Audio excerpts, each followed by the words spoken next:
ോട് ചോദിക്കുന്നു, അർഹമുർ റഹീമായ അല്ലാഹ്, ഈ മനുഷ്യനെത്ര ശ്രേഷ്ഠവാനാണ്, ഈ മനുഷ്യനെത്രയോ ഭാഗ്യവാനാണ്. ഇവനേക്കാളും നല്ല ഭാഗ്യം സിദ്ധിച്ച ശ്രേഷ്ഠനായ ഒരു വ്യക്തി അല്ലാഹ് നിന്റെ അടിമകൾ കൂട്ടത്തിലുണ്ടോ? ആ സമയത്താണ് മഹാനായ ഈസ നബി അലൈഹിസ്സലാമിനോട് അല്ലാഹു പറയുന്നു, നബിയേ, ഇവനേക്കാളും ശ്രേഷ്ഠനായ മനുഷ്യനുണ്ട്. ആരാണത്? അത് മുഹമ്മദ് നബി സല്ലല്ലാഹു അലൈഹി വസല്ലം തങ്ങളുടെ ഉമ്മത്തീങ്ങളിൽപ്പെട്ട ആരെങ്കിലും ഒരാള് റജബ് മാസത്തിന്റെ ഏതെങ്കിലും ഒരു ദിവസത്തിൽ ഒരു നോമ്പ് അനുഷ്ഠിച്ചാൽ, റജബിന്റെ 30 ദിവസമെന്ന് പറഞ്ഞില്ല, 10 ദിവസമെന്ന് പറഞ്ഞില്ല, റജബ് മാസത്തിലെ ഏതെങ്കിലും ഒരു ദിവസത്തില് പടച്ചുറപ്പിന്റെ വചനം മാത്രം വിചാരിച്ചുകൊണ്ട് ഒരു വിശ്വാസി അല്ലാഹുവിന് വേണ്ടി ഒരു നോമ്പ് അനുഷ്ഠിച്ചാൽ 600 കൊല്ലം പർവ്വതത്തിന്റെ ഉള്ളിൽ താമസിച്ച ശ്രേഷ്ഠനായ ചുന്ദരനായ ചെറുപ്പക്കാരനില്ലേ, അവനേക്കാളും ശ്രേഷ്ഠവാനാണെന്ന് മഹാനായ റൂഹുല്ലാഹി ഈസ നബി അലൈഹിസ്സലാമിനോട് അല്ലാഹു അറിയിച്ചു കൊടുത്തിട്ടുണ്ടെങ്കിൽ, എന്റെ പ്രിയപ്പെട്ട എന്റെ ശബ്ദം കേൾക്കുന്ന ഉമ്മബെങ്ങന്മാരെ, എന്റെ ചെറുപ്പക്കാരെ, കാലം എത്രയോ കാലമായി നമ്മൾ റജബ് 27 നോമ്പ് അനുഷ്ഠിക്കുന്നവരാണ്. റജബ് 27 ബഹുമാനിക്കപ്പെടുന്ന ദിവസങ്ങളിൽ പെട്ടതാണെന്ന് നമ്മൾ വിശ്വസിക്കുന്നവരാണെങ്കിൽ, ആ വിശുദ്ധമായ ആ ബറക്കത്തുള്ള രാത്രി റജബ് 27 രാത്രി ഇന്നത്തെ രാത്രിയാണെങ്കിൽ, നാളത്തെ പ്രഭാതം കഴിഞ്ഞിട്ട് നാളത്തെ സൂര്യൻ അസ്തമിക്കുന്നത് വരെ അല്ലാഹുവിന് വേണ്ടി നോമ്പ് അനുഷ്ഠിച്ചോ? വേറൊന്നിനു വേണ്ടിയല്ല, അല്ലാഹുവിന്റെ വജഹിന് വേണ്ടി. പടച്ചുറപ്പിന്റെ വജഹ വിചാരിച്ചുകൊണ്ട് നോമ്പ് അനുഷ്ഠിച്ചാൽ ഈ 600 കൊല്ലം പർവ്വതത്തിന്റെ ഉള്ളിലുള്ള താമസിച്ച മനുഷ്യനേക്കാളും വലിയ പവർ നിങ്ങൾക്ക് കിട്ടുമെന്ന് പഠിപ്പിക്കുന്നത് പരിശുദ്ധമായ അഹ്ലുസുന്നത്തി വൽ ജമാഅത്തിന്റെ പണ്ഡിതന്മാരാണ്. ഈ പണ്ഡിത ശ്രേഷ്ഠരുണ്ടാക്കിയ നമുക്ക് പഠിപ്പിച്ചു തന്ന പരിശുദ്ധമായ ദീനുൽ ഇസ്ലാമിന്റെ ഓരോ വിധിവിധാനങ്ങളെ ചോദ്യം ചെയ്തുകൊണ്ട് കേരളീയ മുസ്ലിമീങ്ങൾക്കിടയിലൂടെ അന്ന് വരെ കേട്ടുകേൾവിയില്ലാത്ത ഒരുപാട് സംഭവ വികാസങ്ങൾ, പുതിയ പുതിയ ആശയങ്ങളുമായി കേരളീയ മുസ്ലിമീങ്ങൾക്കിടയിൽ ഉടലെടുക്കുമ്പോൾ, പുതിയ പ്രസ്ഥാനങ്ങൾ ഉടലെടുക്കുമ്പോൾ, മെഹറാജിന്റെ നോമ്പിൽ എന്ന് പറയുന്ന ഒരു വിഭാഗം ആളുകൾ നമ്മുടെ നാടുകളിലുണ്ട്. ശഅബാൻ 15 ബറാഅത്തിന്റെ രാത്രിക്ക് പവിത്രതയില്ലെന്ന് പറയുന്ന ഒരു വിഭാഗം ആളുകൾ കേരളത്തിലും നമ്മുടെ നാടുകളിലുണ്ട്. ഒരു കാലത്ത് കേരളത്തിന്റെ അങ്ങേയറ്റത്തിൽ നിന്ന് കേട്ടുകൊണ്ടിരുന്ന പല വർത്തമാനങ്ങളും നമ്മുടെ നാടിലൂടെ, നമ്മുടെ ജമാഅത്തിലൂടെ, നമ്മുടെ കുടുംബത്തിലൂടെ, നമ്മുടെ വീടുകളിലൂടെ പുതിയ പുതിയ ആശയങ്ങൾ ഉടലെടുക്കുമ്പോൾ, എന്തിനു വേണ്ടിയാണ് സമസ്ത കേരള ജംഇയ്യത്തുൽ ഉലമ ഉണ്ടാക്കിയത്? 926 കാലഘട്ടങ്ങൾ അന്ന് നമുക്കറിയാം. ഇന്ത്യ രാജ്യത്തിലേക്ക് സ്വതന്ത്രം പോലും ലഭിക്കാത്ത കാലഘട്ടമാണ്. 1940കളിലാണ് ഈ രാജ്യത്തിന് സ്വാതന്ത്ര്യം ലഭിച്ചതെങ്കിൽ, ആ സ്വാതന്ത്ര്യം ലഭിക്കുന്നതിന് മുമ്പ് ഈ ഇന്ത്യ രാജ്യത്തിന്റെ കേരളത്തിനോടുള്ളൊരു പ്രസ്ഥാനമോ പരിശുദ്ധമായ അഹ്ലുസുന്നത്തി വൽ ജമാഅ. എന്തിനു വേണ്ടി? അധ്യക്ഷനാകാൻ വേണ്ടിയല്ല, സെക്രട്ടറിയായി വരസാൻ വേണ്ടിയല്ല, സംഘടനയുണ്ടാക്കി കമ്മീഷൻ വാങ്ങിയിട്ട് പൈസ ഉണ്ടാക്കാൻ വേണ്ടിയല്ല, അല്ലാഹുവിന്റെ ദീനിന് വേണ്ടി, പരിശുദ്ധമായ ദീനിലേക്ക് മായം ചേർക്കുന്ന ഒരു വിഭാഗം ആളുകൾ. അല്ലാഹുവിന്റെ ഹബീബിന്റെ ഹദീസ് എന്താണ്? ഇദാ ദഹറൽ ബിദ്ഉ വസഖതൽ ആലിമു ഫഅലൈഹി ലഅനത്തുല്ലാഹ്. ഒരു നാട്ടില്, ഒരു ഖൗമില്, ഒരു സമൂഹത്തില്, ഒരു സമുദായത്തില് ബിദ്അത്ത് വ്യാപകമായ ഔലിയാക്കളെ തള്ളിപ്പറയുന്നവരുണ്ടായാൽ, നബിമാരെ സാധാരണക്കാരനാണെന്ന് ചിത്രീകരിക്കുന്നവരുണ്ടായാൽ, അതെല്ലാം ഉണ്ടായിട്ടും ആലിമീങ്ങൾ എന്ന് പറയുന്ന തലപ്പാവുധാരികളായ എന്നെ പോലെയുള്ള ആളുകൾ നാട്ടുകാരുടെ തൃപ്തിപ്പെടുത്താൻ വേണ്ടി ജമാഅത്തിന് 10 കൊല്ലം ഡ്യൂട്ടി വിട്ടണമെന്ന ആഗ്രഹം വെച്ചുകൊണ്ട് ആ നാട്ടിലുള്ള വലിയ മുതലാളി ഒരു പക്ഷേ ബിദ്അത്തുകാരനായിരിക്കാം. ആ പള്ളിക്ക് വേണ്ടി ലക്ഷങ്ങൾ ആയിരങ്ങളും കൊടുത്തവൻ ഒരു പക്ഷേ ആ ബിദ്അത്തിലേക്ക് ചാഞ്ഞിട്ടുണ്ടാകാം. ആ സമയത്ത് കമ്മിറ്റിക്കാർക്ക് ഒരു പ്രശ്നമില്ല, ആ നാടിലുള്ള ഉസ്താദുമാർക്ക് പ്രശ്നമില്ലാത്ത കാലഘട്ടം കാലഘട്ടം സംജാതമായി. പലപ്പോഴും പല നാടുകളിലും ഉസ്താദുമാരോട് കമ്മിറ്റിക്കാർ നിർദ്ദേശിക്കുന്ന നിർദ്ദേശം എന്താണ്? ഇവിടെ ബിദ്അത്തുകാരുണ്ട്, എല്ലാവരും ഉണ്ട്, അവര് ഭക്ഷണം ഉസ്താദിന് കൊണ്ടുവരുന്നു, അതുകൊണ്ട് അവരെ ആക്ഷേപിക്കരുതെന്ന് പറയുന്ന പല കമ്മിറ്റിക്കാരും പല നാടുകളിലും ഉണ്ടെന്ന് എനിക്കറിയാം. പാണ്ഡവർഗത്തിലുള്ള നല്ലവരായ സമസ്തയുടെ നല്ലവരായ പ്രവർത്തകന്മാരോട് സ്നേഹത്തിന്റെ ഭാഷയിൽ നല്ല ഈമാനുള്ള ചെറുപ്പക്കാരോട് പറയുന്നു, അല്ലാഹുവിന്റെ ദീനിൽ മായം ചേർക്കുന്നവരോട് ഒരു കോംപ്രമൈസും വേണ്ട. സൗഹൃദങ്ങളാവാ എന്ത് വിഷയത്തിൽ? ദീനിയായ കാര്യത്തിൽ. നിങ്ങളെക്കാർക്ക് ദീനിയായ കാര്യത്തിൽ അവർക്കോട് ഒരു നിരക്കും ഐക്യമുണ്ടാക്കാൻ പോകേണ്ട വിശ്വാസികളെ. അതാണ് ഹബീബ് റസൂലുള്ളാഹി സ്വല്ലല്ലാഹു അലൈഹി വസല്ലം തങ്ങൾ പറയുന്നത്, ലഹറൽ ബിദ്ഉ, ബിദ്അത്ത് വ്യാപകമായി വെളിവായി തുടങ്ങി. എന്നിട്ട് വസഖത്തൽ ആലിമു, ആലിമീങ്ങൾ മിണ്ടാതിരുന്നു. എന്തിനു വേണ്ടി? കാര്യലാഭത്തിന് വേണ്ടിയാകാം, അല്ലെങ്കിൽ അവർക്ക് സന്ദേഹമില്ലാത്തത് കൊണ്ടാകാം. എന്നാൽ അല്ലാഹുവിന്റെ റസൂൽ പറയുന്നു, ഫഅലൈഹി ലഅനത്തുല്ലാഹ്, അവർക്ക് അല്ലാഹുവിന്റെ ലഅനത്തുണ്ട്, അല്ലാഹുവിന്റെ ശാപമുണ്ട്. അങ്ങനെ വ്യാപകമാകുന്ന സമയത്ത് അത് പറഞ്ഞു കൊടുക്കാത്ത പണ്ഡിതനിക്കാണ് അല്ലാഹുവിന്റെ ലഅനത്തുണ്ടാകുന്നത്. ഇത് മനസ്സിലാക്കിയിട്ടാണ് സമസ്ത കേരള ജംഇയ്യത്തുൽ ഉലമാ, മഹാനായ കാലഘട്ടത്തിൽ ജീവിച്ച മഹാനായ വരക്കൽ മുല്ലക്കോയ തങ്ങള്, മഹാനായ പാങ്ങിൽ അഹമ്മദ് കുട്ടി മുസ്ലിയാരെ പോലെയുള്ള നിസ്വാർത്ഥനായ അല്ലാഹുവിനെ പേടിച്ച് ജീവിക്കുന്ന, ദുനിയാവിന്റെ ഒരു താല്പര്യങ്ങളും മുമ്പിൽ വെക്കാതെ അല്ലാഹുവിന്റെ വജഹിന് വേണ്ടി മുത്തുനബി സല്ലല്ലാഹു അലൈഹി വസല്ലം തങ്ങളുടെ ആ ദീനിനെ, അതേപോലെ മാന അലൈഹി വസഹബി, ഞാൻ എങ്ങനെയാണോ ജീവിച്ചത്, ഞാൻ എങ്ങനെയാണോ പറഞ്ഞു തന്നത്, എന്റെ സ്വഹാബത്ത് എങ്ങനെയാണോ ജീവിച്ചത്, ആ സ്വഹാബത്തിനെ മാതൃകയാക്കിക്കൊണ്ട് അക്കാലത്ത് 1920 കാലഘട്ടം വരെ അവർക്ക് കേൾക്കാത്ത വർത്തമാനങ്ങളാണ്. മൗലിദ് കഴിക്കുക എന്നുള്ളത് ശിർക്കാണെന്ന് അവർ കേട്ടിരുന്നില്ല, മാല പാടുക എന്നുള്ളത് ശിർക്കാണെന്ന് അവർ കേട്ടിരുന്നില്ല. ഔലിയാക്കൾ സാധാരണക്കാരനാണെന്ന് പറയുന്ന ഒരു കുട്ടി അക്കാലഘട്ടത്തിൽ ഉണ്ടായിരുന്നില്ല. പള്ളിയിലേക്കും അതുപോലെ ഔലിയാക്കളിലേക്കും നേർച്ച ചെയ്യുന്ന ആ ഒരു സമ്പ്രദായം അതെവിടെന്ന് വന്നതാണ്? അത് സ്വഹാബത്തിൽ നിന്ന് പഠിച്ചിട്ട്, താബീങ്ങളിൽ നിന്ന് പഠിച്ചിട്ട്, അത്ബാഉ താബീങ്ങളിൽ നിന്ന് പഠിച്ചിട്ട്, മഹാന്മാരായ അയിമ്മത്തുൽ മുജ്തഹിദീങ്ങളായ ഇമാമീങ്ങൾ കാണിച്ചു തന്ന വഴികളായിരുന്നില്ലേ? ആ വഴികളിൽ മായം ചേർക്കാൻ വേണ്ടി വന്നപ്പോൾ ആ കാലഘട്ടത്തിലുള്ള പണ്ഡിതന്മാർ ഉണർന്നത് കൊണ്ടല്ലേ, മഹാനായ വരക്കൽ തങ്ങൾ ഉണർന്ന് ചിന്തിച്ചത് കൊണ്ടല്ലേ. അക്കാലഘട്ടത്തിൽ മൊബൈൽ സംവിധാനങ്ങളില്ല, വാട്സപ്പ് കൂട്ടായ്മകളില്ല, മാധ്യമ ലോകത്ത് പ്രചരിപ്പിക്കാൻ ഒരു സംവിധാനങ്ങളുമില്ലാത്ത കാലഘട്ടത്തിന് കിലോമീറ്റർ കണക്ക് ദൂരത്തേക്ക് നടന്നുപോയ മഹാന്മാർ, വരക്കൽ തങ്ങൾ നടന്നു പോയിട്ട് കാൽനട കൊണ്ട് നടന്നു പോയത് ഈ ദീനുൽ ഇസ്ലാമിനെ സംരക്ഷിക്കാൻ വേണ്ടിയല്ലേ? അവർ നട്ടു വളർത്തിയ പ്രസ്ഥാനമല്ലേ സമസ്ത കേരള ജംഇയ്യത്തുൽ ഉലമാ. അവർ അധ്വാനിച്ചത് കൊണ്ടാണ് ഈ സംഘടന ഇവിടെ ഉണ്ടായത്. നമ്മൾ ഇന്ന് ചിന്തിക്കുന്ന പോലെ അത് ഞമ്മക്കൊന്നും പ്രശ്നമില്ല, ഓനല്ലേ ഓന്റെ കബറിലൊക്കെ അവനല്ല, നല്ല കബർ ഓണ് വെള്ള, അവന്റെ കബർ വേണം. അക്കാലത്ത് അവർ ചിന്തിച്ചിരുന്നെങ്കിൽ ദീനുണ്ടാകുമായിരുന്നോ? നമുക്ക് എങ്ങനെയാണ്? അത് സാരമില്ല, ഞങ്ങളെ കബർക്ക് അങ്ങനെ പോട്ടു ഞങ്ങാക്കിയത് ഞങ്ങൾക്കൊന്നും പ്രശ്നമില്ല. ഇപ്പൊ സ്വന്തം മോളോതില്ലെങ്കിൽ മറുമോള് പണ്ടില്ല, എന്നിട്ട് മോളോതിരില്ല, മോളോതിര സീക്രട്ട് ആക്കി അല്ലേ? അവത്തിൽ മങ്ങില ഉണ്ടെങ്കിൽ 10 ലാക്ക് 25 ലാക്ക് ആക്കിയിട്ട് മങ്ങില. ആ മങ്ങിലത്തേക്ക് സ്വബൈക്ക് ഒരു മങ്കൂസ് മോളോ തോന്നില്ലെങ്കിൽ മറുമോള് പണ്ടില്ല, മറുമോള് ചൊല്ല നാണ് മോളോ തോന്നിയെങ്കിൽ മങ്ങിലത്തേക്ക് നായില്ല. അപ്പൊ എന്താക്കുന്നത്?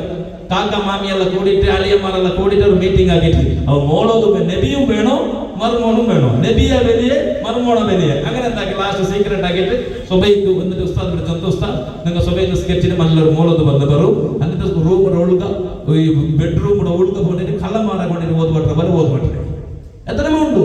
എന്തേ ഹബീബായ നബി സല്ലല്ലാഹു അലൈഹി വസല്ലം തങ്ങളെ, ആ നബി സല്ലല്ലാഹു അലൈഹി വസല്ലം തങ്ങളെ മദ്ഹ് പറയുന്നതിനെ വിരോധിക്കുക എന്നുള്ളത് അത് ഈമാനുള്ള മനുഷ്യന്റെ അടയാളമാണോ?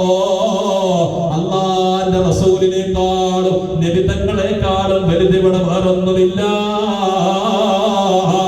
ലാ യുമിനു അഹദുക്കും ഹത്താ അകൂന അഹബ്ബ ഇലൈഹി മിൻ വാലിദിഹി വവലദിഹി വന്നാസി അജ്മഈൻ. ഇത് മീലാദിന്റെ പരിപാടി വരുമ്പോ ബാനറിൽ എഴുതി വെക്കാനുള്ളതല്ല മോനെ. സംഘടനയുടെ കീഴിൽ ബാനർ ഇടുമ്പോ അതിന് നല്ലൊരു ടൈറ്റിൽ വേണമെന്ന് പറഞ്ഞിട്ട് ഉസ്താദിനോട് ഹദീസിന്റെ കന്നഡത്തിലുള്ള അർത്ഥം ചോദിച്ചിട്ട് അത് എഴുതി വെച്ചിട്ട് നാട്ടുകാർക്ക് കാണിക്കാനുള്ളതല്ല. നിന്റെ ഹൃദയത്തിലേക്ക് നീ ആഴ്ത്തി ഇറക്കേണ്ടതാണ്. ലാ യുമിനു അഹദുക്കും ഹത്താ അകൂന അഹബ്ബ ഇലൈഹി. അല്ലാഹുവിന്റെ റസൂലിനേക്കാളും വലുത് വേറൊന്നും ഇവിടെ ഇല്ല. നബി തങ്ങളാണ് ഏറ്റവും വലുത്. ഇതും അതും അങ്ങനെയുള്ള ആളുകളിൽ നിന്ന് വേർതിരിക്കാൻ വേണ്ടിയാണ് സമസ്ത കേരള ജംഇയ്യത്തുൽ ഉലമാ നബി തങ്ങളെ സാധാരണ മനുഷ്യനാണെന്ന് ചിത്രീകരിക്കുന്നവരും നമ്മളും തമ്മിൽ എന്താ ഫിർഖത്തുണ്ടാകുന്നത്, എപ്പോഴാണ് വ്യത്യാസമുണ്ടാകുന്നത്? നമ്മുടെ ഹൃദയാന്തരാളങ്ങളിൽ ഹബീബായ നബി തങ്ങളെ സ്വഹാബത്ത് എങ്ങനെ കണ്ടോ? സ്വഹാബത്ത് നബി തങ്ങളെ സാധാരണ മനുഷ്യനായി കണ്ടിട്ടില്ലല്ലോ. മഹാനായ അബ്ദുല്ലാഹി ഇബ്നു സുബൈർ റളിയല്ലാഹു അൻഹു ചരിത്രം കണ്ട മഹാനാണ്. സ്വഹാബത്തിൽ പേരുകെട്ട മഹാനാണ് അബ്ദുല്ലാഹി ഇബ്നു സുബൈർ റളിയല്ലാഹു അൻഹുവിന്റെ കയ്യിൽ അല്ലാഹുവിന്റെ റസൂലിന്റെ ശരീരത്തിൽ നിന്ന് അതാ കൊണ്ടുവച്ചെടുത്ത ആ രക്തം കൊടുത്തിട്ട് അബ്ദുല്ലാഹി ഇബ്നു സുബൈർ തങ്ങളെ കയ്യിൽ കൊടുത്തിട്ട് പറഞ്ഞു, സുബൈറേ,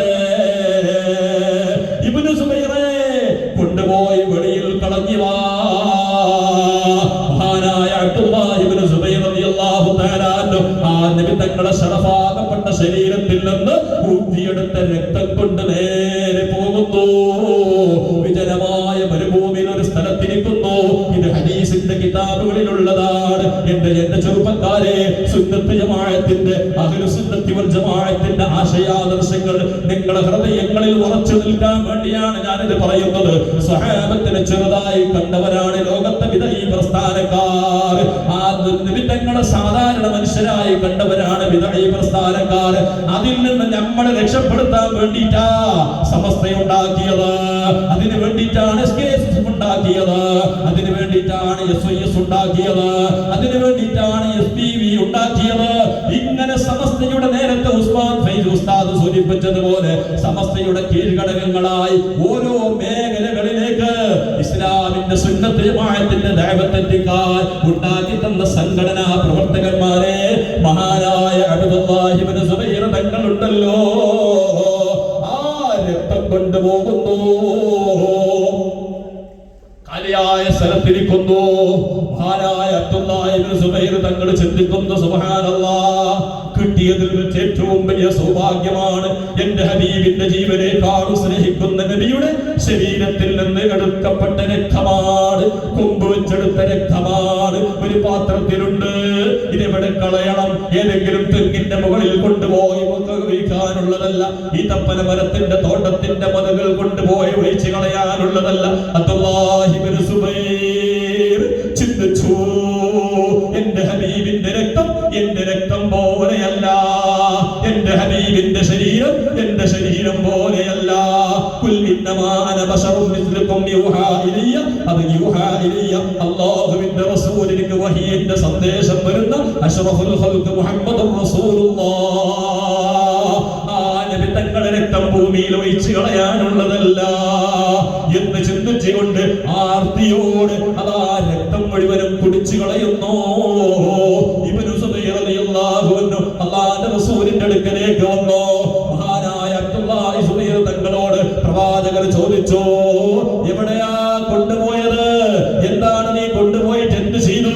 ആ സമയത്ത് പറഞ്ഞു, നബിയേ, തങ്ങളുടെ ശരീരത്തിൽ നിന്ന് ഒഴുക്കപ്പെട്ട രക്തത്തെ ഞാൻ ഭൂമിയിൽ ആരും കാണാത്തൊരു സ്ഥലത്ത് അതിനെ ഞാൻ കളഞ്ഞിട്ടുണ്ട് നബിയേ. ഒരു സൃഷ്ടിക്കും കാണാൻ സാധ്യമല്ലാത്ത സ്ഥലത്ത് ഞാനത് നിക്ഷേപിച്ചിട്ടുണ്ട് നബിയേ. പ്രവാചകൻ ചോദിച്ചു, എവിടെയാ ഒഴിച്ചു കളഞ്ഞത്?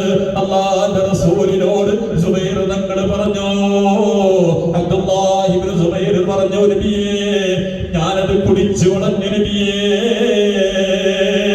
അല്ലാഹുവിന്റെ റസൂൽ നിഷേധിച്ചോ? അല്ലാഹുവിന്റെ റസൂൽ തൊണ്ടയിൽ കൈയിട്ട് ഛർദ്ദിക്കാൻ വേണ്ടി പറഞ്ഞു. നബി തങ്ങൾക്കറിയാം അത് വിശ്വാസമാണ്, അത് അവിടെ ഇഷ്കിന്റെ ഭാഗമാണ്. എന്നാൽ അബ്ദുല്ലാഹി ഇബ്നു സുബൈർ റളിയല്ലാഹു അൻഹു അറിയില്ലേ? രക്തം കുടിക്കൽ ഹറാമാണെന്ന മസ്അല ഷാഫി മദ്ഹബിന്റെ സകല കിതാബുകളും ഫുഖഹാക്കൾ എഴുതി വെച്ചതല്ലേ? ഒരാൾക്ക് രക്തം കുടിക്കാൻ പാടുണ്ടോ? രക്തം ശരീരത്തിലായാൽ, ആ രക്തം നിസ്കരിക്കുന്ന വസ്ത്രത്തിലായാൽ ആ നിസ്കാരം പോലും സ്വഹീഹല്ല എന്ന് ഫുഖഹാ വിധി പറയുമ്പോൾ അബ്ദുല്ലാഹി ഇബ്നു സുബൈർ ലോകത്ത് ഈ തുല്യതയില്ലാത്ത വിജ്ഞാനത്തിന്റെ വിപ്ലവ ലോകത്ത് അജയ്യമായ കഴിവ് തെളിയിച്ച മഹാന്മാരായ സ്വഹാബത്തിന്റെ കൂട്ടത്തിലുള്ള മഹാനായ അബ്ദുല്ലാഹി ഇബ്നു സുബൈർ തങ്ങൾക്കറിയാം ഇത് നബിയുടെ രക്തമാ, അത് അശുദ്ധിയുടെ രക്തമാണെന്ന് വിധിച്ചാൽ ഇസ്ലാം തകർന്നു പോകും, അഹ്ലുസുന്നത്തി വൽ ജമാഅത്തിന്റെ അഖീദ തകർന്നു പോകും. അങ്ങനെ നബി തങ്ങളുടെ രക്തത്തിന് എന്റെ രക്തത്തിനോട് തുലനം ചെയ്യാൻ പറ്റൂലെന്ന് മനസ്സിലാക്കിയ സ്വഹാബത്തിന്റെ വിശ്വാസം കണ്ടിട്ടല്ലേ കേരളത്തിലേക്ക് വന്ന മാലിക് ബിൻ ദീനാർ റളിയല്ലാഹു അൻഹു, കേരളത്തിലേക്ക് കൊടുങ്ങല്ലൂരിലേക്ക് കാലുകുത്തിയ മാലിക് ബിൻ ദീനാർ തങ്ങള് അല്ലാഹുവിന്റെ റസൂലിന്റെ കാലത്തുണ്ടായ ദീനിന്റെ അതേ ചൈതന്യത്തിലേക്ക് ലോകത്ത് പ്രകാശിപ്പിക്കാൻ ലോകത്തിന്റെ നാനാഭാഗങ്ങളിലേക്ക് കടന്നു പോകുമ്പോൾ അക്കൂട്ടത്തിൽ വന്നതാണ് കേരളത്തിലേക്ക് മഹാന്മാരായ സ്വഹാബത്ത്. ആ സ്വഹാബത്തിൽ നിന്ന് കണ്ടുപിടിച്ച താബിഈകളിൽ നിന്ന് കണ്ടുപിടിച്ച അത്ബാഉ താബിഈകളിൽ നിന്ന് കണ്ടുപിടിച്ച മഹാന്മാരായ 4 മദ്ഹബിന്റെ ഇമാമികൾ എഴുതി വെച്ച എത്രയോ മദ്ഹബുകളുണ്ട്. അതിൽ 4 മദ്ഹബുകളാണ് ഐക്യകണ്ഠമായി പണ്ഡിത ലോകം നിലനിർത്തിയതെങ്കിൽ എത്രയോ മദ്ഹബുകൾ ഉണ്ടായിരുന്നു. 4 മദ്ഹബ് സ്വീകരിക്കാതെ ഒരു വിശ്വാസിക്ക് മുഅ്മിനായി ജീവിച്ച് മരിക്കാൻ സാധ്യമല്ല.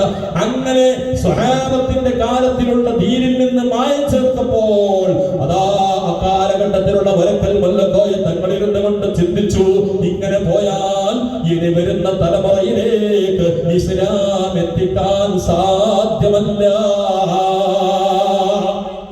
അങ്ങനെ ചെയ്തില്ലെങ്കിൽ മരിച്ചിട്ട് നമ്മുടെ നാട്ടിൽ 3ന്റെ യാസീൻ ഉണ്ടാവല്ലേ, 40ന്റെ വേണ്ടാവില്ല, തൽക്കീലുമില്ല, തസ്ബീഹൊന്നുമില്ല. കൊണ്ടുപോയിട്ട് ഏതോ പശുവിനെ കൊണ്ടുപോയിട്ട് അടക്കുന്ന പോലെ കൊണ്ടുപോയിട്ട് അടക്കി കൊണ്ടിട്ട് ഒരു വരുന്നത് തീർന്നാണ്. ഇതിൽ നിന്ന് നമ്മളെ രക്ഷപ്പെടുത്തിയത് ആരാ? സമസ്ത എന്ത് ചെയ്തു എന്ന് ചോദിക്കുന്ന ആൾ. നമുക്ക് സമസ്ത വേണ്ട എന്ന് പറയുന്ന ആളുകളോട്, നിങ്ങൾക്ക് സമസ്ത വേണ്ട എന്ന് പറയുന്നവരോട് പറയുന്നു, സമസ്ത വേണ്ട എന്ന് പറയുമ്പോൾ നിങ്ങൾക്ക് ദീന് വേണ്ട എന്നുള്ളൊരു ആശയമാണ് അതിൽ അടങ്ങിയിരിക്കുന്നത്. പരിശുദ്ധമായ ദീനിനെ സംരക്ഷിച്ചതാണ് സമസ്ത കേരള ജംഇയ്യത്തുൽ ഉലമാ. ആ സമസ്ത എന്തിനാണ് ഇത്രയും കടമ നമ്മൾക്ക് ഈ സംഘടനയോട് നമുക്കുള്ളത്? പാണ്ഡവരങ്ങളിലുള്ള വിശ്വാസികളോട് ഞാൻ ചോദിക്കട്ടെ, വരക്കൽ തങ്ങളെ നിങ്ങൾ കണ്ടിട്ടുണ്ടോ? പാങ്ങിൽ ഉസ്താദിനെ കണ്ടിട്ടുണ്ടോ? വാളക്കളം ഉസ്താദിനെ കണ്ടിട്ടുണ്ടോ? റോസ് മുസ്ലിയാറെ കണ്ടിട്ടുണ്ടോ? എം ബഷീർ മുസ്ലിയാറെ കണ്ടിട്ടുണ്ടോ? തങ്ങളെ കണ്ടിട്ടുണ്ടോ? PMSA പോയ തങ്ങളെ കണ്ടിട്ടുണ്ടോ? ഇല്ല.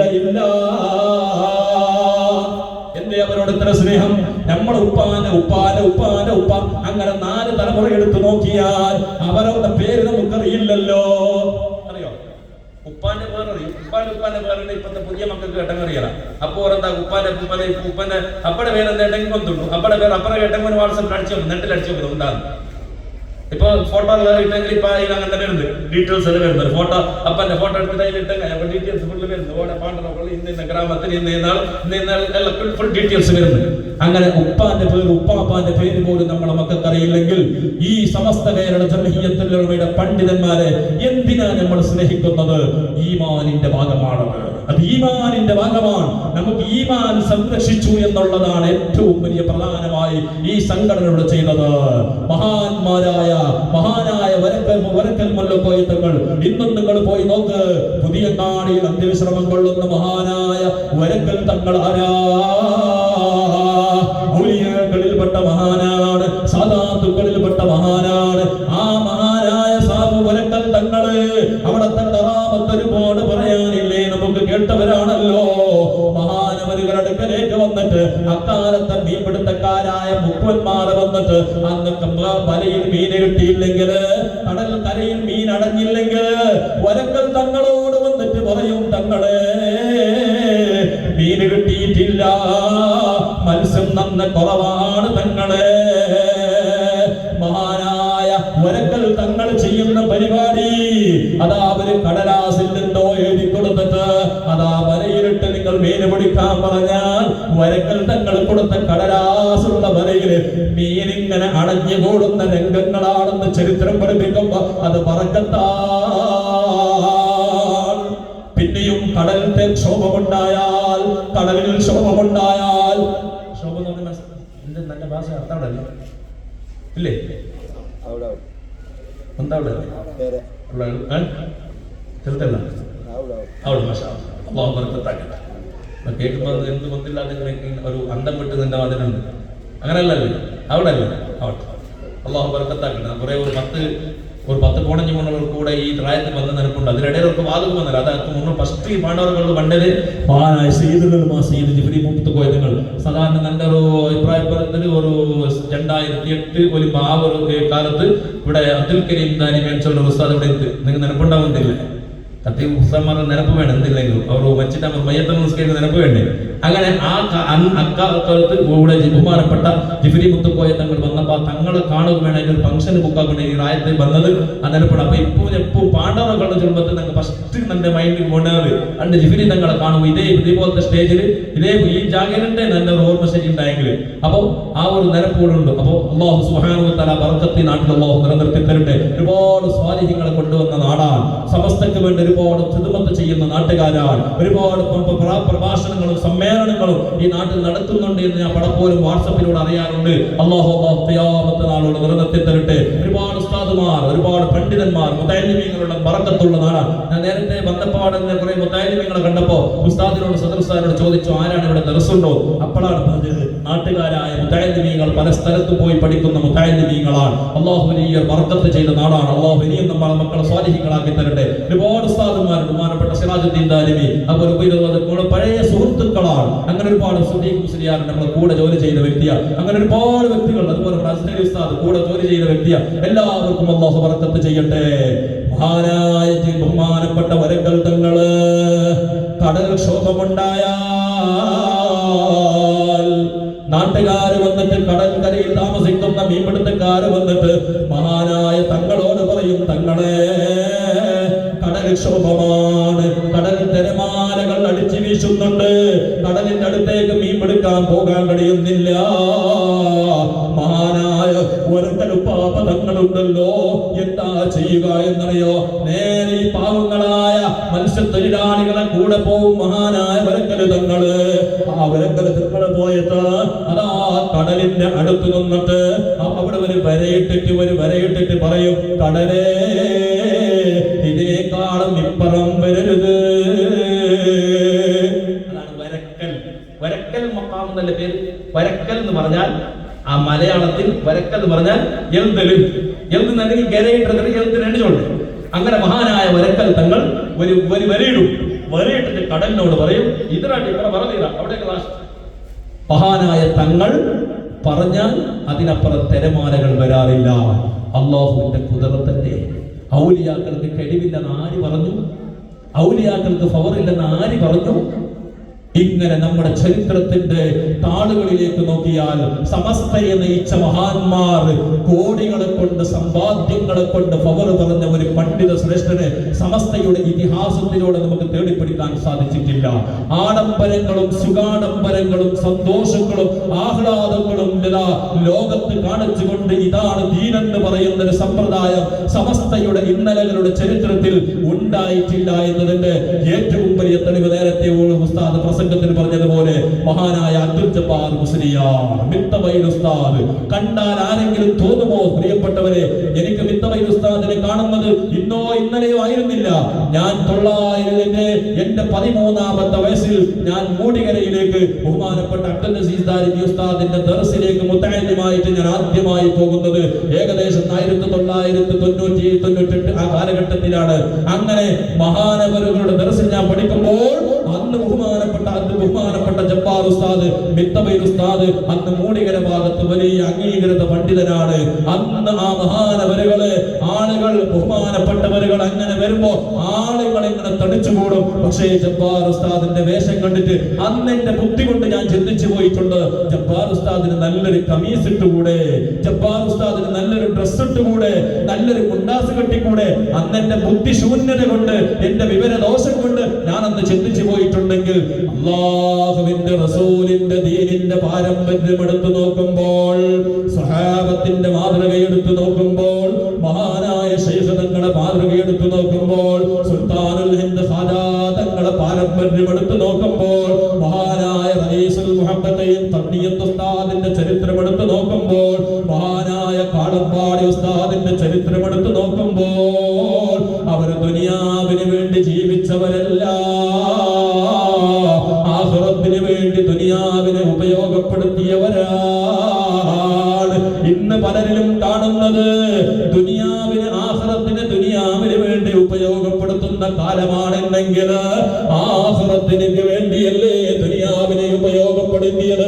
ആ ജബ്ബാർ ഉസ്താദ് ശാന്തനായിരുന്നില്ലേ? അന്നെന്റെ മനസ്സിൽ ഒരു ആഗ്രഹമുണ്ടായിരുന്നു, ആ ജബ്ബാർ ഉസ്താദിനെ ഒരു പ്രാവശ്യമെങ്കിലും എന്റെ വീട്ടിൽ കൊണ്ടുപോകണമെന്ന ഒരാഗ്രഹം എന്റെ മനസ്സിലുണ്ടായിരുന്നു. കാലങ്ങൾ കുറെ കഴിഞ്ഞു, പഠിച്ചു കഴിഞ്ഞ് ഞാനൊരു ദാരിമിയായി ഒരു പള്ളിയിൽ ഖതീബായതിനു ശേഷം എന്റെ വീട്ടിലേക്ക് മഹാനായ ജബ്ബാർ ഉസ്താദിനെ കൊണ്ടുപോയി. എന്തിനു വേണ്ടി? അല്ലാഹുവിനെ ഓർമ്മ വരുന്ന പണ്ഡിതനാണ്, കണ്ടാൽ അല്ലാഹുവിനെ ഓർക്കുന്ന പണ്ഡിതനാണ്. ജനങ്ങൾക്ക് അവരെ കണ്ടാൽ അല്ലാഹുവിനെ ഓർമ്മ വരുന്ന പണ്ഡിതന്മാരാണ്. മഹാനായ റസൂലുള്ളാഹി തങ്ങൾ പറഞ്ഞില്ലേ, നേരത്തെ ഓതി വെച്ച ഹദീസ് നിങ്ങൾക്കറിയോ? ലാ തജ്ലിസൂ ഇൻദ കുല്ലി ആലിമിൻ ഇല്ലാ ഇലാ ആലിമിൻ യദഊകും മിൻ ഖംസിൻ ഇലാ ഖംസ്. എല്ലാ പണ്ഡിതന്മാരെ കൂടെ നിങ്ങൾ കൂടണ്ട, എല്ലാ പോലെ കൊട്ടി വരുന്നവന്റെ പിന്നാലെ കൂടണ്ട. ആളുകളൊക്കെ പറയുന്നു ഉസ്താദന്മാരല്ലേ, പണ്ഡിതന്മാരല്ലേ, സാദാത്തുക്കളല്ലേ, എന്നാൽ ആരെയും തരം താഴ്ത്താനും പോകണ്ട, ആരെയും ഇൻസൾട്ടാക്കാനും പോകണ്ട, ആരെയും വിമർശിക്കാനും പോകണ്ട. അത് നമ്മുടെ സമസ്തയുടെ പാരമ്പര്യത്തിലുള്ളതല്ല. എന്നാൽ നിങ്ങൾ മാതൃകയാക്കേണ്ടത് എല്ലാ പണ്ഡിതനെയും മാതൃകയാക്കണ്ട. അല്ലാഹുവിന്റെ റസൂല് പറയുന്ന ഹദീസാണ് ചെറുപ്പക്കാരെ, നിങ്ങൾ ഇരിക്കേണ്ടത് ആരെയാണ്? അഞ്ച് കാര്യങ്ങളിൽ നിന്ന് അഞ്ച് കാര്യത്തിലേക്ക് നിങ്ങളെ നയിക്കുന്ന ഉഖ്റവിയായ ആലിമീങ്ങളെയാണ് നിങ്ങൾ മാതൃകയാക്കേണ്ടത്. ശബ്ദിൽ നിന്ന് യഖീനിലേക്ക് കൊണ്ടുപോകുന്ന, അല്ലാഹുവിലേക്ക് കൊണ്ടുപോകുന്ന, മരിക്കാനുണ്ടെന്ന ബോധമുണ്ടാക്കി തരുന്ന പണ്ഡിതന്മാർ. ചില പണ്ഡിതന്മാര് എന്നെ പോലെയുള്ളവനെ കണ്ടാൽ നിങ്ങൾക്ക് ഒരുപക്ഷെ തോന്നും ഉസ്താദിനെ പോലെ നല്ല ഡ്രസ് ഇടണമായിരുന്നു, ഉസ്താദിനെ പോലെ നല്ല വാച്ച് കെട്ടണമെന്ന് ആഗ്രഹിക്കുന്നു, ഉസ്താദ് വന്ന പോലത്തെ ഒരു വണ്ടിയിൽ ഞങ്ങൾക്കും പോകണമെന്ന് അങ്ങനെ ആഗ്രഹം വരുന്നു. അങ്ങനത്തെ പണ്ഡിതന്മാരെ കൂടെ കൂടണ്ട. എന്നിട്ട് അല്ലാഹുവിന്റെ റസൂല് പറയുന്നു, ഇഖ്ലാസിലേക്ക് നിങ്ങളെ നയിക്കുന്ന, റിയായിൽ നിന്ന്, ലോകമാന്യത്തിൽ നിന്ന് നിങ്ങളെ ഇഖ്ലാസിലേക്ക് നയിക്കുന്ന പണ്ഡിതന്മാരുടെ കൂടെയാണ് നിങ്ങൾ കൂടേണ്ടത്. എന്ന് പറഞ്ഞാൽ ചില ആളുകളെ കണ്ടാൽ ലോകമാന്യത്തിന് വേണ്ടി പലതും ചെയ്തു കൂട്ടുന്നു, ജനങ്ങളെ കാണിക്കാൻ വേണ്ടി, ജനങ്ങളുടെ ആളാകാൻ വേണ്ടി, ജനങ്ങൾക്ക് വലിയ കബൂലിയത്ത് കിട്ടാൻ വേണ്ടി പണക്കാരുടെ അടുക്കലേക്ക് പോകുമ്പോൾ പണക്കാരെ കോലത്തിന് പോകുന്നവർ, രാജാക്കന്മാരുടെ അടുക്കലേക്ക് പോകുമ്പോൾ രാജാക്കന്മാരെ കോലത്തിന് പോകുന്നവർ, അറബ് രാഷ്ട്രത്തെ അറബിയാക്കളായ വലിയ വലിയ അറബി നേതാക്കളെ കാണാൻ വേണ്ടി പോകുമ്പോ അറബികളെ അവരെ കോലത്തിന് പോകുന്നവരോട് മഹാനായ സയ്യിദുൽ ഉലമാ ജിഫ്രി മുത്തുക്കോയ തങ്ങള് ഈ അടുത്ത് നിങ്ങളൊക്കെ വാട്സപ്പിലൂടെ കണ്ടില്ലേ, നിങ്ങൾ ഫേസ്ബുക്കിലൂടെ കണ്ടില്ലേ, മാധ്യമങ്ങൾ കണ്ടില്ലേ, മഹാനായ സയ്യിദുൽ ഉലമാ സയ്യിദ് ജിഫ്രി മുത്തുക്കോയ തങ്ങൾ ഈ നൂറ്റാണ്ട് കണ്ട ഏറ്റവും വലിയ പണ്ഡിത പ്രഭയാണ്, ഈ നൂറ്റാണ്ട് കണ്ട അഹ്ലുൽ ബൈത്തിന്റെ നായകനാണ്. ഈ സമുദായത്തിനെ നയിക്കാൻ അല്ലാഹുവിന്റെ അനുഗ്രഹങ്ങളാൽ നമുക്ക് തന്ന കപ്പിത്താൻ മഹാനായ സയ്യിദുൽ ഉലമാ സയ്യിദ് ജിഫ്രി മുത്തുക്കോയ തങ്ങൾ. അല്ലാഹുവേ നീ ആഫിയത്തുള്ള ദീർഘായുസ്സ് നൽകണം അല്ലാഹ്. ഒരുപാട് കൊല്ലം നമുക്ക് നേതൃത്വം നൽകാൻ, ഈ പ്രസ്ഥാനത്തിന് നയിക്കാൻ നീ തൗഫീഖ് നൽകണേ അല്ലാഹ്. മഹാനായ സയ്യിദുൽ ഉലമാ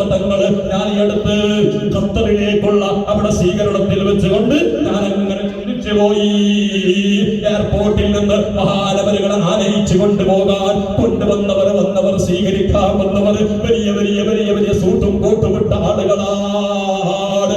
അവരുടെ ഡ്രസ്സൊക്കെ ഭയങ്കര ഡ്രസ്സിന്റെ ആളുകളാണ്. വലിയ വലിയ വണ്ടിയിൽ വന്നവരാണ്. സയ്യിദുൽ ഉലമയുടെ ഡ്രസ്സ് കണ്ടു ഞാൻ അത്ഭുതപ്പെട്ടു പോയി. സുബ്ഹാനല്ലാഹ്, നെരിയാണിനെക്കാളും ഒരുപാട് മേലെയുള്ള ഒരു ചെറിയ മുണ്ടെടുത്തിട്ട് ഒരു സാധാരണ ജുബ്ബയും ഇട്ടിട്ട് മഹാനായ സയ്യിദുൽ ഉലമ നടന്നു പോകുന്നത് കാണുമ്പോ സയ്യിദുൽ ഉലമാക്ക് ഈ ലോകത്ത് ഏറ്റവും വിലപിടിപ്പുള്ള ചെരുപ്പ് വാങ്ങിക്കൊടുക്കാൻ ആളുകളില്ലേ? സയ്യിദുൽ ഉലമാക്ക് ഏറ്റവും നല്ല ഡ്രസ്സ് കമീസ് വാങ്ങിക്കൊടുക്കാൻ ആളുകളില്ലേ? ഏറ്റവും നല്ല തലപ്പാവ് വാങ്ങിക്കൊടുക്കാൻ ആളുകളില്ലേ? ഒരു വിരടനക്കിയാൽ ആയിരക്കണക്കിനല്ല ലക്ഷക്കണക്കിന് ശിഷ്യഗണങ്ങളെ വാർത്തെടുത്ത മഹാനായ സയ്യിദുൽ ഉലമ തങ്ങൾ ഈ സമുദായത്തിന് നയിക്കുമ്പോൾ ആ സയ്യിദുൽ ഉലമയുടെ ഡ്രസ്സ് കണ്ടിട്ട് അന്നത്തെ അറബികൾ പോലും നോക്കിപ്പോയി. അവർ അംഗീകരിച്ചു പോയി. ദുനിയാവിന് വേണ്ടി ജീവിക്കുന്നവരല്ല, ദുനിയാവിന് ആഖിറത്തിന് വേണ്ടി അമൽ ചെയ്യാവുന്നവരാണ്. അവരെയാണ് കണ്ടാൽ നമുക്ക് തോന്നും പടച്ചവനെ 42 കൊല്ലമായി ഞാൻ ജീവിക്കുന്നു, 10-17-18 കൊല്ലമായി ഒരു ദാരിമിയായിട്ട് ദീനിന്റെ ദൈവത്തിന് നടക്കുന്നു. ഇന്നവരെ സയ്യിദുൽ ഉലമ ചെയ്തതുപോലെ ഒരു ഇഖ്ലാസുള്ള അമൽ ചെയ്യാൻ എനിക്ക് സാധിച്ചില്ലല്ലോ. സയ്യിദുൽ ഉലമ ജീവിച്ചതുപോലെ ഒരു ദിവസം ജീവിക്കാൻ നമുക്ക് സാധിച്ചില്ലല്ലോ. ഇങ്ങനെ തോന്നിപ്പിക്കുന്ന ആളുകള് വമിനൽ മുനരിയായി ഇലൽ ഇഖ്ലാസ്. സയ്യിദുൽ ഉലമനെ കണ്ടാൽ, ശംസുൽ ഉലമയെ കണ്ടാൽ, കണ്ണിയത്ത് ഉസ്താദിനെ കണ്ടാൽ ഈമാനുള്ള മനുഷ്യൻ തോന്നിപ്പോകും, പടച്ചവനെ എനിക്കെന്തിന് കൊട്ടാരം, എനിക്കെന്തിന് വീട്, എനിക്കെന്തിന് വലിയ വലിയ ബംഗ്ലാവുകൾ, എനിക്കെന്തിന് വലിയ വലിയ വാഹനങ്ങൾ. മഹാനായ കണ്ണിയത്ത് ഉസ്താദിനെ കണ്ടാൽ തോന്നുന്നതാ. അവരെ കണ്ടാൽ പടച്ചവനെ എനിക്കൊരു ദിവസങ്ങളിൽ വരെ കൂടെ കൂടാൻ ഒരവസരം കിട്ടുമോ എന്ന് ചിന്ത വരുന്ന ആളുകളിലാണ്. അവരെ കൂടെയാണ് നിങ്ങൾ ഇരിക്കേണ്ടത്, അവരെയാണ് നിങ്ങൾ കാണേണ്ടത്, അവരെടുക്കലാണ് നിങ്ങൾ സുഹബത്ത് ചെയ്യേണ്ടത്. അങ്ങനെ നിങ്ങൾ സുഹബത്ത് ചെയ്താൽ നിങ്ങൾക്ക് ആഖിറം ഓർമ്മ വരും, പരലോക ചിന്തയുണ്ടാകും, അല്ലാഹുവിനെ ഓർമ്മ വരും. ഇതാണ് സമസ്തയെ നയിച്ച മഹാന്മാർ. റഗ്ബത്തിൽ നിന്ന് സുഹബത്തിലേക്ക് കൊണ്ടുപോകുന്ന പണ്ഡിതന്മാർ, ദുനിയാവിനെ വെടിയാൻ തോന്നുന്ന കോലത്തിലുള്ള പണ്ഡിതന്മാർ. ഞാൻ നേരത്തെ പറഞ്ഞതുപോലെ മഹാന്മാരായ മഹത്തുക്കളായ സമസ്തയുടെ നയിച്ച മഹാന്മാരെ കണ്ടാൽ സുഹൃതല്ലേ നമുക്ക് ഓർമ്മ വരിക. കണ്ണിയത്ത് ഉസ്താദിന്റെ വസ്ത്രം കണ്ടിട്ട് ഒരു പക്ഷേ ആ കാലഘട്ടത്തിലുള്ള ആളുകൾ, അമുസ്ലിമീങ്ങളായ ആളുകൾ ചിന്തിച്ചു പോയിട്ടുണ്ടാകും, ഇത്ര വലിയ മഹാനായിട്ട് ഒരു നല്ല വസ്ത്രം വാങ്ങിക്കാൻ ആളില്ലേ, പണമില്ലേ എന്ന് ചിന്തിച്ചു പോയിട്ടുണ്ടാകും. പക്ഷേ ദുനിയാവിന് സാഹിദായി ജീവിച്ച മഹാന്മാരാണ്. അവരാണ് സമസ്തയെ നയിച്ചത്. പണമുണ്ടാക്കാൻ വേണ്ടി ഒരു നിലക്കുള്ള ഐഡിയകളും അവർക്കറിയില്ല. ഇന്നലെ അടുത്ത ദിവസം മരിച്ചുപോയ മഹാനായ അയ്യൂബ് ഉസ്താദിനെ പറ്റി ഇന്ന് ഞാൻ രാവിലെ ഒരു ലേഖനം വായിച്ചു പോയി. ഞാൻ അത്ഭുതപ്പെട്ടു. നമ്മുടെ തൊട്ടടുത്തുള്ള കാസർഗോഡ് ജില്ലയില് നടന്നു പോകാൻ പറ്റുന്ന ദൂരത്തിൽ ജീവിച്ച മഹാനായ അബ്ദുറഹ്മാൻ മുസ്ലിയാർ. ഒരു പക്ഷേ നമുക്കതിന്റെ ഗൗരവം പറഞ്ഞിട്ടുണ്ടാകൂല. ആരാണ് ഈ ഉസ്താദ്?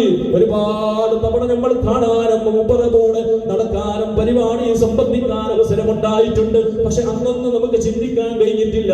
മഹാനായ ഈ ഉസ്താദ് നവ്വറല്ലാഹു മർഖദാ, മഹാനവരുകളുടെ ഒരു പേരക്കുട്ടി മരിച്ചിട്ട് ആ മരിച്ച അന്നത്തെ ദിവസത്തിലെ രാത്രിയില് ബഹുമാനപ്പെട്ടവർ കുവൈത്തിലേക്കുള്ള യാത്ര നിശ്ചയിച്ചിരുന്നു. എന്തിനു വേണ്ടി? കീശ വീർപ്പിക്കാനല്ല, മക്കൾക്ക് സമ്പത്ത് കൊണ്ടുവരാനല്ല, കുടുംബത്തിന് ബാക്ക്ഗ്രൗണ്ട് ഉണ്ടാക്കാനല്ല. MIC പോലെയുള്ള ഇസ്ലാമിക ദൈവത്തിന്റെ ഏറ്റവും വലിയ സ്ഥാപനങ്ങളിൽ ഒന്നായ മഹാനായ മലബാർ ഇസ്ലാമിക കോംപ്ലക്സ് എന്ന് പറയുമ്പോൾ രണ്ട് മുഖങ്ങളെ മറന്നുപോലല്ലോ. മഹാനായ ഉസ്താദ്, മഹാനായ കണ്ടവരല്ലേ കേട്ടവരല്ലേ നമ്മൾ. ആ മഹാനായ ഉസ്താദിനോട് പറഞ്ഞതിന് കുടുംബക്കാർ പറഞ്ഞു 3 ദിവസം 4 ദിവസം ടിക്കറ്റ് അതിനെ ഒന്ന് ക്യാൻസൽ ചെയ്താൽ ഒരു നഷ്ടമില്ലാതെ ടിക്കറ്റ് ഡേറ്റ് മാറ്റാൻ പറ്റുന്നുണ്ട്. ആ സമയത്താണ് ബഹുമാനപ്പെട്ട ഈ ഉസ്താദ് സ്വന്തം പേരക്കുട്ടിയുടെ മയ്യത്തിനെ ഖബറിൽ കിടത്തിയിട്ട് അന്ന് നേരെ പോകുന്നു കുവൈത്തിലേക്ക്. മഹാനവരുകൾ പറഞ്ഞത്രേ, എന്റെ ജീവിതത്തിന്റെ വിശ്രമമില്ലാത്ത ജീവിതമാണ്. ഇനി എത്രയുണ്ടാകും മക്കളെ, എത്ര മാസമുണ്ടാകും, എത്ര ദിവസമുണ്ടാകുമെന്നറിയില്ല.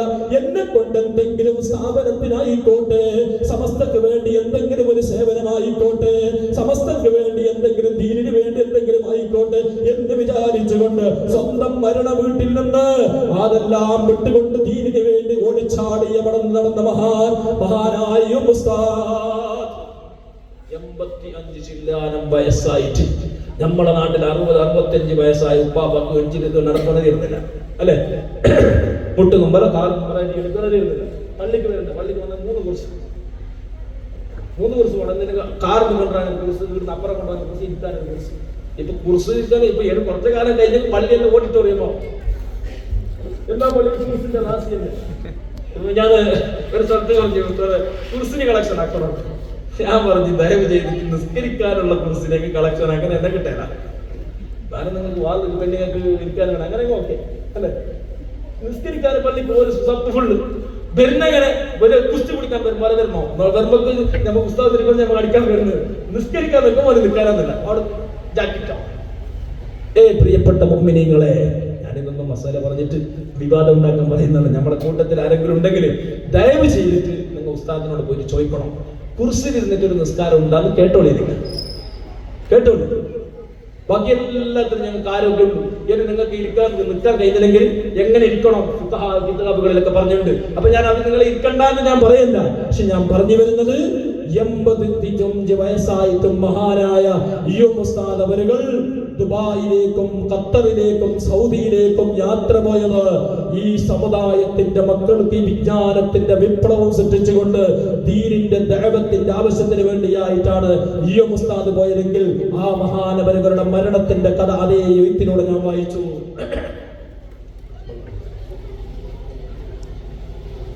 മഹാനവരുകളുടെ ആ ചരിത്രം പറയുന്നു. ബഹുമാനപ്പെട്ടവരുകളുടെ അവസാന ശ്വാസഘട്ടത്തിന്റെ സമയത്ത്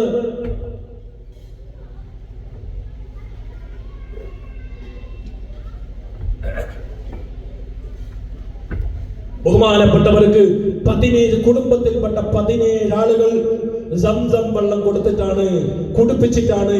എന്നിട്ട് അവസാനം ബഹുമാനപ്പെട്ടവരുടെ കൂടെ വരുന്ന 10-20-30 കൊല്ലത്തോളം ബഹുമാനപ്പെട്ടവരുടെ ഡ്രൈവറായിരുന്ന വ്യക്തിയിൽ നിന്ന് സംസം വെള്ളം കുടിച്ചിട്ടാണ് ബഹുമാനപ്പെട്ടവർ മരിച്ചുപോയത്. ഭാഗ്യമാണ് ജീവിതത്തിൽ ആ സംസം വെള്ളം ഏത് നിയത്ത് വെച്ചിട്ട് കുടിച്ചോ, എന്തിനു വേണ്ടി കുടിച്ചു? ഈമാൻ സലാമത്താകാൻ വേണ്ടിയിട്ടാണ് ഒരാൾ സംസം വെള്ളം കുടിച്ചതെങ്കിൽ ആ സംസം വെള്ളം കുടിച്ചതവർക്ക് ഹാസുരായി കിട്ടുമെന്നാണ് നിബിധങ്ങളുടെ ഹദീസാണ്. ഒരാൾക്ക് രോഗം മാറണം, ക്യാൻസർ മാറണം, ആ ക്യാൻസർ മാറാൻ വേണ്ടി ഒരാൾ സംസം പതിവാക്കിയാൽ, എന്റെ അനുഭവത്തിലുള്ള ഒരു സഹോദരൻ ഇന്നും ജീവിച്ചിരിപ്പുണ്ട്. അള്ളാഹു ദീർഘായുസ്സ് നൽകട്ടെ, അള്ളാഹു ആഫിയത്തുള്ള ദീർഘായുസ്സ് നൽകട്ടെ. വേണമെങ്കിൽ ഞാൻ പേര് പറയാൻ ഉദ്ദേശിക്കുന്നില്ല. ഡൗട്ട് ഉണ്ടെങ്കിൽ നിങ്ങൾ എന്നോട് പർസണൽ ബന്ധപ്പെടി. ഞാൻ ആ മനുഷ്യന്റെ പരക്ക് കൊണ്ടുപോയിട്ട് ഞാൻ കാണിച്ചിട്ട് നിങ്ങൾക്ക് തരാം. കുറെ ദൂരം ഒന്നും കൊണ്ട കാസർഗോഡിന്റെ കുണിയനേക്കാളും ഇപ്പുറമുള്ള ഒരു സ്ഥലത്ത് ഒരു മനുഷ്യൻ ഏകദേശം ഞാൻ അവിടെ നിന്ന് വിട്ടിട്ട് തന്നെ 8 കൊല്ലമായി. ഞാൻ ആ സ്ഥലത്ത് നിന്ന് ആ ജോലി വിട്ടിട്ട് 8 കൊല്ലമായി. എന്നിട്ടോ അതിനേക്കാളും 2 കൊല്ലം മുമ്പാണ് ആ മനുഷ്യനിക്ക് മാരകമായ ക്യാൻസർ ആണെന്നറിഞ്ഞു. അദ്ദേഹം ട്രീറ്റ്മെന്റുകളൊക്കെ നടത്തി, ഒരുപാട് ചികിത്സകളെല്ലാം നടത്തി നോക്കി. അവസാനം അയാൾ പറഞ്ഞു, നല്ലൊരു വലിയ നേതാവാണ്, രാഷ്ട്രീയ നേതാവ്, വലിയ പേരും പ്രശസ്തിയുള്ള വ്യക്തിയാണ്. അദ്ദേഹം പറഞ്ഞു, ഉസ്താദേ ഞാൻ മരുന്ന് ഒഴിവാക്കുകയാണ്. ഇനി എന്തായാലും കുറഞ്ഞെങ്കിൽ ജീവിച്ചെങ്കിൽ കുറച്ച് ദിവസം ഞാൻ ഉണ്ടാവൂ, അതുകൊണ്ട് ഞാൻ മരുന്നുകളെല്ലാം ഒഴിവാക്കാൻ പോകുന്നു. എന്നിട്ട് ബഹുമാനപ്പെട്ടവർ അന്ന് പറഞ്ഞു, ഞാൻ ദിവസവും സംസം കുടിക്കുന്നു. എന്നിട്ട് ആ ജമാഅത്തിൽ അദ്ദേഹത്തിന്റെ കുടുംബത്തിൽ ആര് മക്കൾക്ക് ഉംറക്കോ ഹജ്ജിന് പോകുന്നെങ്കിൽ അദ്ദേഹം വിളിച്ച് പറയും, ഒരു കുപ്പി സംസം കൊണ്ടുവരണം. എല്ലാവരും ചുറ്റുവട്ടത്തുള്ള നാട്ടുകാർ എല്ലാവരും അദ്ദേഹത്തിന് സംസം കൊണ്ടുവന്ന് കൊടുക്കും. ബഹുമാനപ്പെട്ട സയ്യിദവരുകളുടെ മുടങ്ങത്തായ മജ്‌ലിസിലേക്ക് കടന്നു വരികയാണ്. എല്ലാവരും ദൂരെ നിൽക്കുന്ന ആളുകളൊക്കെ നമ്മുടെ മധ്യായ മജ്‌ലിസിലേക്ക് കടന്നു വരണം. ബിബറകത്തി ബിസ്മില്ലാഹി അല്ലാഹു അക്ബർ അല്ലാഹു അക്ബർ അല്ലാഹു അക്ബർ വലില്ലാഹിൽ ഹംദ്.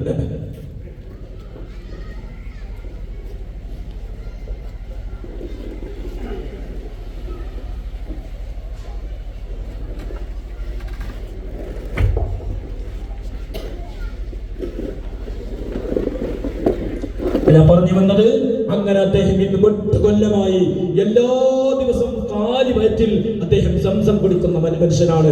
ഇന്നും അയാൾ ജീവിച്ചിരിപ്പുണ്ട്. അദ്ദേഹത്തിന്റെ രോഗത്തിന് സമാധാനമുണ്ട്. 8 കൊല്ലമായി സംസമിന്റെ പവർ കൊണ്ട് ജീവിക്കുകയാണ് മനുഷ്യൻ. ഞാൻ എന്തിനാണ് പറഞ്ഞത്?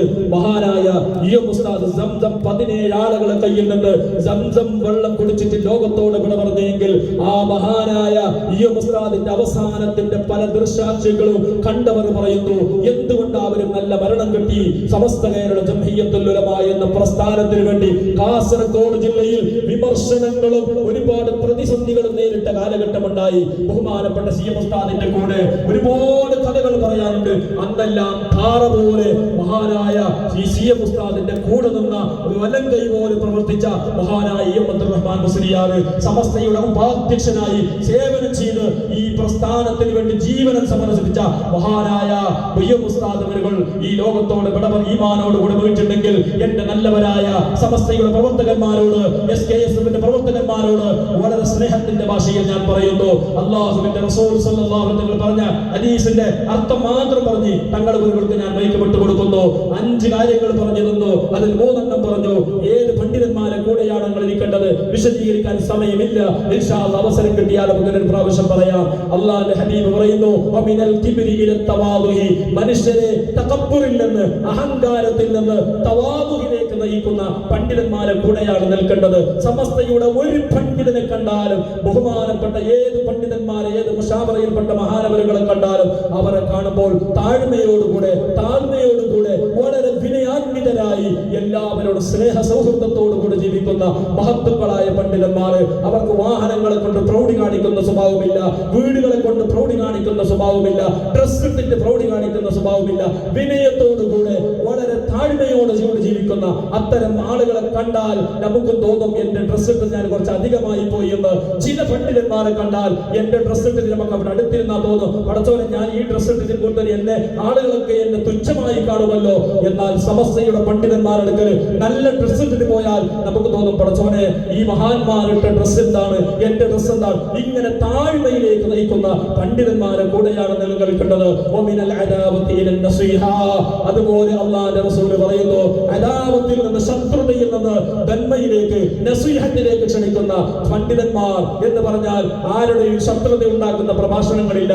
അവരുടെ പ്രഭാഷണങ്ങൾ സൗഹൃദമാണ്. മഹാനായ സയ്യിദുൽ ഉലമാ ജിഫ്രി മുത്തുക്കോയ തങ്ങൾ ഒരുപാട് വിമർശനങ്ങളിൽ നേരിട്ട് കൊണ്ടിരിക്കുകയാണ്. അകത്തു നിന്നും പുറത്തു നിന്നും വിമർശനങ്ങളും യാതനകളും വേദനകളും അനുഭവിച്ചു കൊണ്ടിരിക്കുമ്പോ മഹാനായ ബഹുമാനപ്പെട്ട സയ്യിദുൽ ഉലമാ ജിഫ്രി തങ്ങൾ എല്ലാവരോടും സ്നേഹത്തോടെ ഞാൻ അവസാനിപ്പിക്കുകയാണ്. കേരള യാത്ര, ബഹുമാനപ്പെട്ട കന്യാകുമാരിയിൽ നിന്ന് മംഗലാപുരം വരെയുള്ള കേരള യാത്രയിൽ ഞാൻ ഒരു വ്യക്തിയെ സ്വീകരിക്കുന്ന സീന് നിങ്ങളൊക്കെ കണ്ടിട്ടുണ്ടാകും. ഒരു വ്യക്തിയെ പറഞ്ഞുകൊണ്ട് ഞാൻ ആരെയും ഒതുക്കുക ഉദ്ദേശിക്കുന്നില്ല.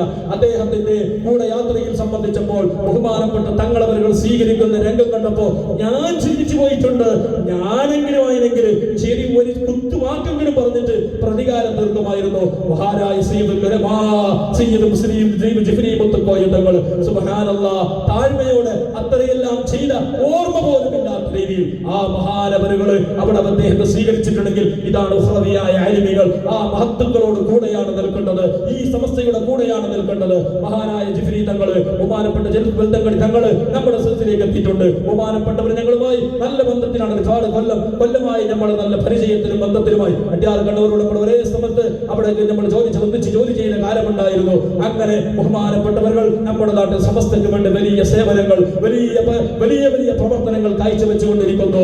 അത് ബഹുമാനപ്പെട്ട സയ്യിദുൽ ഉലമാ ജിഫ്രി തങ്ങളുടെ അടുത്ത കുടുംബത്തിൽപ്പെട്ട മഹാനവരുകൾ ഇങ്ങനെ സാദാത്തുക്കളെ, പണ്ഡിതന്മാരെ, ഉഖ്റവിയായ ആലിമീങ്ങളെ സ്നേഹിച്ചുകൊണ്ട് ഈ പ്രസ്ഥാനത്തിന്റെ ഹാദിമീങ്ങളായി ജീവിച്ച് ഈ പ്രസ്ഥാനത്തിന്റെ ഖിദ്മത്ത് ചെയ്തുകൊണ്ട് ചെറിയ മക്കളോട് എല്ലാവരോടും പറയുന്നു. അവസാനമായി ഞാൻ പറയുന്നു, 4-ാം തീയതി മുതൽ 8-ാം തീയതി വരെ കാസർഗോഡ് കുണിയിൽ നടക്കുന്ന സമ്മേളനം പാണ്ഡവർകളിലുള്ള എല്ലാ വിശ്വാസികളോടും പറയുന്നു, നിങ്ങളെ 10 വയസ്സിനേക്കാൾ മേലെയുള്ള മക്കളെ കൊണ്ടുപോയിട്ട് സമസ്തയുടെ അവസാന ദിവസം സമാപന സമ്മേളനത്തിൽ കൊണ്ടുപോകണം. എന്തിന് വേറെ ഒന്നിനു വേണ്ടിയിട്ടല്ല.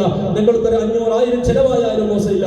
ആയിരക്കണക്കിന് സാദാത്തുക്കൾ, ആയിരക്കണക്കിന് ഔലിയാക്കൾ, ആയിരക്കണക്കിന് പണ്ഡിതന്മാർ, ആയിരക്കണക്കിന് സാഹിദികൾ കൂടുന്ന വലിയ ഒരു സൗഭാഗ്യമുള്ള ഒരു മജ്‌ലിസ് മസ്ജിദുൽ ഹറാമിൽ അറഫ ഭൂമിയിൽ കഴിഞ്ഞാൽ പിന്നെ ലോകത്ത് ഇങ്ങനെയുള്ള അല്ലാഹുവിനെ ഓർത്തുകൊണ്ട് ജീവിക്കുന്ന നല്ല നല്ല സാലിഹീകൾ കൂടുന്ന ഒരു സദസ്സ് ലോകത്തെവിടെയും ഉണ്ടാവുകയില്ല.